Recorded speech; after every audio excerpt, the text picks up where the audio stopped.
Hermanos, buenos días.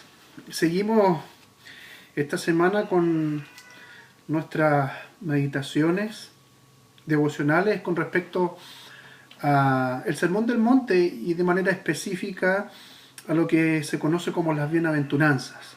Y hoy día llegamos a la cuarta regla de la bienaventuranza, que la encontramos en el capítulo 5 de Mateo, en el verso número 6.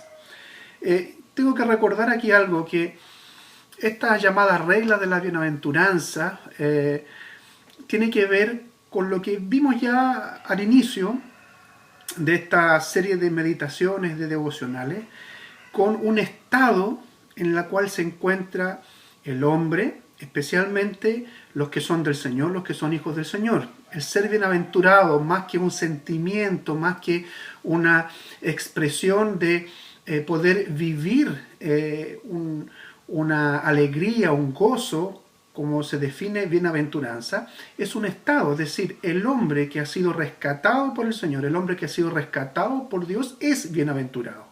Y dentro de ese estado hay reglas que tienen que ver con este estado. Y hemos visto ya, ¿verdad?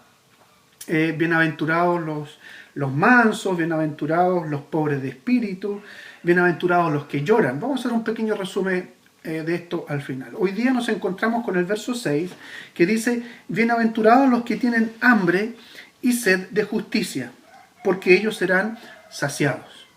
Les invito a orar al Señor brevemente.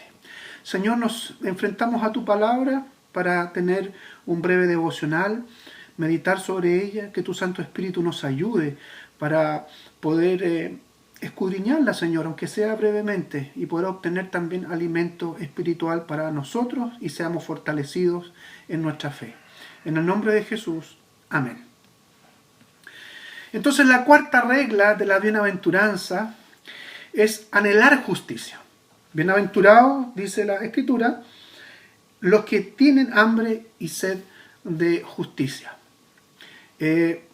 En estos últimos días, semanas, se ha hablado mucho sobre la justicia. Se ha criticado la falta de justicia. Y por lo tanto, por otro lado, tenemos la injusticia, lo injusto que son las cosas. La pregunta será, hoy día, ¿tiene que ver con esto? Esta regla de la bienaventuranza, el anhelar justicia. Temo desilusionarlos, no tiene nada que ver con eso.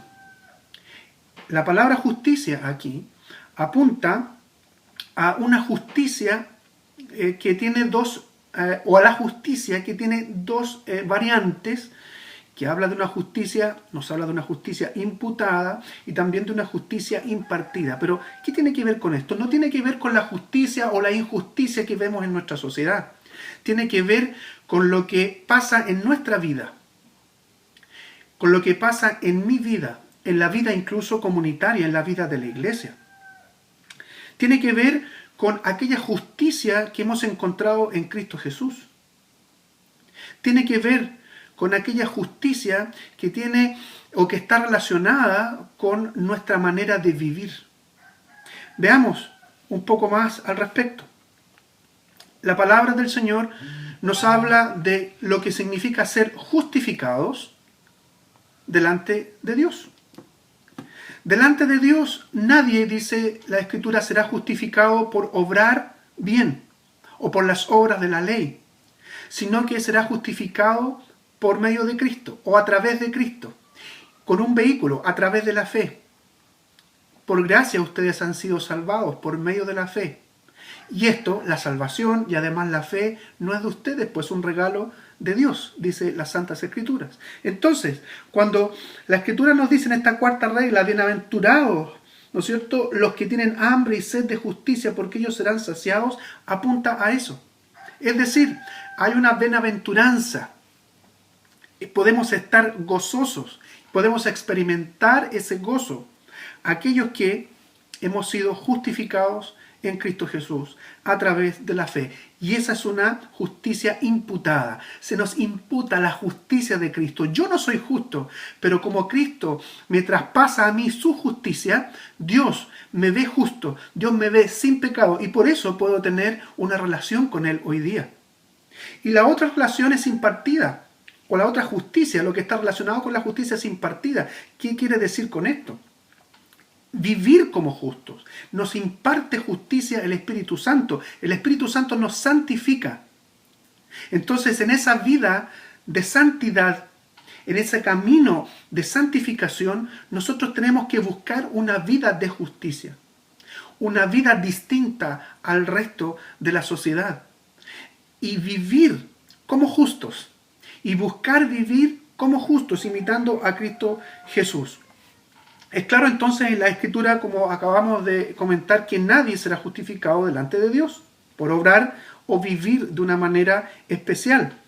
Pero también es cierto decir que nadie puede vivir como un justificado que es sin obrar o sin buscar obrar en justicia. O sea, son cosas que están estrechamente relacionadas. Por último, una vida que busca agradar a Dios por la salvación que le ha otorgado, por la novedad de vida que ahora se experimenta, necesariamente va a querer vivir de acuerdo a los parámetros de quien es ahora nuestro Señor. Pero queda una última pregunta, que está también en el texto, está implícita allí. ¿Cómo se satisface entonces esta hambre y sed? Bienaventurados porque serán saciados, dice. Bienaventurados los que tienen hambre y sed de justicia porque serán saciados. ¿Cómo se satisface? Por lo que acabamos de decir.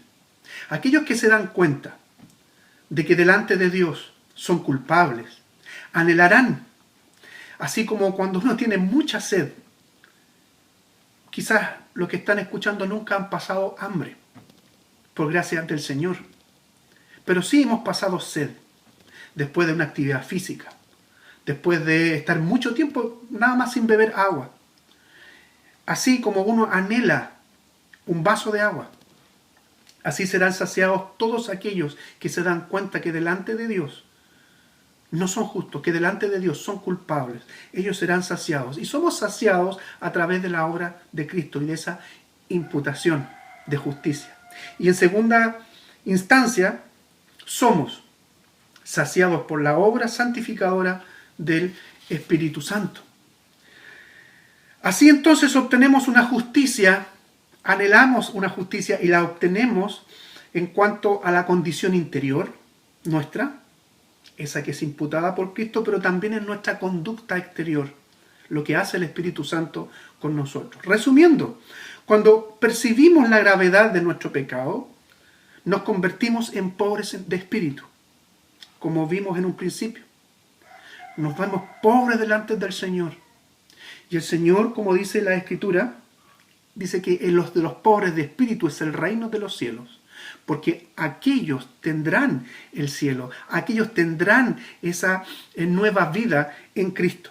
Cuando nos percibimos pecadores y la gravedad de nuestro pecado, nos convertimos en pobres de espíritu. El resultado es una tristeza piadosa que nos hace llorar por nuestros pecados, llorar y clamar por ser perdonados. Por eso que dice también allí, bienaventurados los que lloran porque ellos recibirán consolación, y el consuelo viene de Cristo y de su Espíritu. Y estos que lloran, estas dos características, ¿no es cierto?, los pobres de espíritu y los que lloran, hace o conduce a esa persona a la mansedumbre, que no es otra cosa que un reconocimiento de que cualquier cosa que no sea el juicio de Dios es misericordioso o es misericordia y es encantador recibirlo. A su vez, esto conduce a un deseo de deshacerse y de alejarse del pecado y a un deseo serio y constante de la justicia de Dios. El ser bienaventurado es un estado que podemos gozar aquellos que hemos sido justificados en Cristo. Pero antes de eso, hemos sido redimidos. Antes de eso, hemos sido llamados. Y antes de eso, hemos sido elegidos por el Señor. ¿Por algo especial? No, solamente por gracia. No lo merecía yo, no lo merecías tú. Bienaventurados entonces. Hoy día hemos visto, bienaventurados los que tienen hambre y sed de justicia. Usted ha sido justificado. Usted le ha sido imputada la justicia de Cristo si hoy día es un hijo del Señor.